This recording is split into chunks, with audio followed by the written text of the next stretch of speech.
سر جامعہ عارفیہ خانقاہ عارفیہ میں آپ حاضر ہیں. جی جی. یہ ایک صوفی خانقاہ ہے.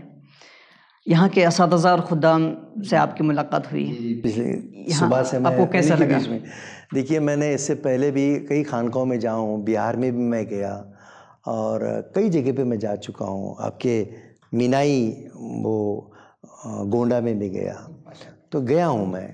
تو یہاں ماشاءاللہ یہاں جو میں نے جدید ٹیکنالوجی دیکھی ہے وقت کے ساتھ اور ایک فکر دیکھی ہے. اور صبح جب میں محترم علی جناب حسن سعید صاحب سے ملاقات ہوئی اور جس انداز میں گفتگو ہوئی تو یہ ایک طرح کی ایک کیفیت تیاری ہوتی ہے، ایک ماحول بنتا ہے اور یہ اس کی اپنی ایک اہمیت ہے. اور کچھ ہی گنے چنے ایسے خانقاہیں ہوں گے جہاں پر یہ زمانے کے ساتھ لڑنے کی فکر چل رہی ہے اور ہر شعبے میں کام کرنے کا جو قدم بنا اس میں قدم سے قدم ملانے کا. اور وہ ایک سب سے بڑی بات میں مولانا مجیب الرحمن سے جب ہم ڈسکس کر رہے تھے تو انہوں نے ایک بہت اچھی بات کہی اور یہ بات کم سننے کو ملتی ہے. میں یہاں کے پس منظر میں بول رہا ہوں. بھائی اختلاف تو رہے گا، نہیں وہ اختلاف کے ساتھ ہم متحد ہو کر ایک امت مسلمہ کے لیے کیا کنٹریبیوشن آپ دے سکتے ہیں. اختلاف کہاں نہیں ہے، میاں بیوی میں ہے تو گھر چھوڑ دیتے کیا؟ یہ ہمارا گھر ہے. انہی اختلاف کے ساتھ ہم کو اپنا رول ادا کرنا ہے. جہاں آتی ہے، جہاں شدت آ گئی وہاں بگاڑ آ گیا. جتنی بھی مکتب فکر ہیں ان کا یہ سارے لوگ ملت کے فائدے کے لیے مشن بنائے.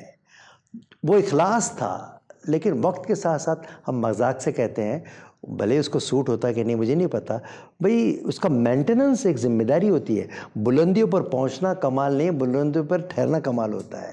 مطلب کوئی چیز بنتی ہے، امپائر بنا ہے ایک اخلاص کے ساتھ تو وہ سلسلہ جو چلتا ہے مطلب اس کو سنبھالنے والے. تو کئی تحریکوں میں ابتدا بہت اخلاص سے ہوئی، آگے جا کر جو گڑبڑی ہوتی ہے ان لوگوں سے نہیں ہوتی ہے، لیکن اس میں غلط لوگ کہیں نہ کہیں سے آ جاتے ہیں. فرنیچر کتنا بھی قیمتی ہو، کھٹمل جب آتے ہیں تو اس سے پرہیز، اس سے الرٹ. آپ نے ابھی جو باتیں کہی ہے پہ گھمنڈ آتا ہے، تکبر آتا ہے، ایگو آتا ہے. پھر ایگو کے لیے اپنی بات رکھنے کے لیے تو ایسے سب جگہ اچھے برے لوگ ہیں تو ہم کو ان کو چھوڑ دینا ہے.